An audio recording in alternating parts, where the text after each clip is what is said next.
பார்க்க போறோம்னா automatic sorting in Excel using small large and row.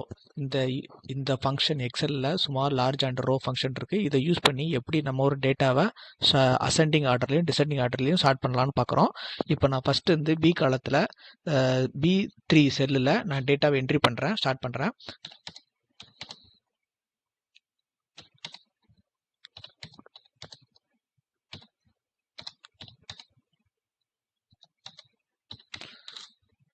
இப்போ நான் இந்த மாதிரி நான் டேட்டாவை என்ட்ரி பண்ணிட்டேன். இப்போ அசெண்டிங் பண்ணுறேன். அதுக்கு வந்து அசெண்டிங் பண்ணுறதுக்கு நான் ஸ்மால் யூஸ் பண்ணுறேன். ஸ்மால் ஃபார்முலா எடுத்துகிட்டு அந்த பி காலத்தில் இருக்க வேல்யூவோட அரேயை சூஸ் பண்ணுறேன்.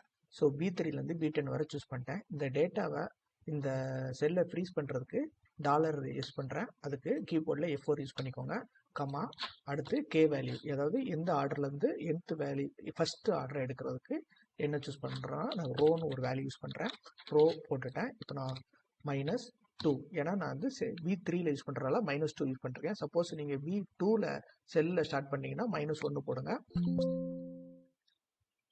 இது வந்து நம்ம எதனால இந்த எரர் அடிக்கணும், ஃபார்முலா முடித்த உடனே எப்படி நம்ம ஸ்மாலில் க்ளோஸ் பண்ணோமோ அதே மாதிரி ஓப்பன் பண்ணோமோ அதே மாதிரி க்ளோஸ் பண்ணணும். இப்போ அதனால தான் இந்த எரர் அடிக்கி.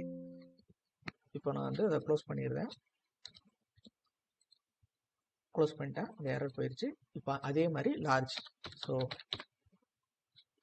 லார்ஜ்னு ஒரு ஃபங்க்ஷன் இருக்குது. லார்ஜ் யூஸ் பண்ணிவிட்டு ஃபஸ்ட்டு கே வேல்யூலேருந்து சூஸ் பண்ணிட்டோம். செல்லை ஃப்ரீஸ் பண்ணியாச்சு. இப்போது ரோ சூஸ் பண்ணியாச்சு. -2 க்ளோஸ் பண்ணிட்டேன். பார்த்தீங்கன்னா 10 மேலே வந்துருச்சு. இது பண்ணியாச்சுன்னா ஸ்டார்டிங் ஆர்டரில் 10, 9, 8, 6, 5 வந்துருச்சு. அசெண்டிங்கில் 2, 3, 4 வந்துருச்சு. தேங்க்ஸ்.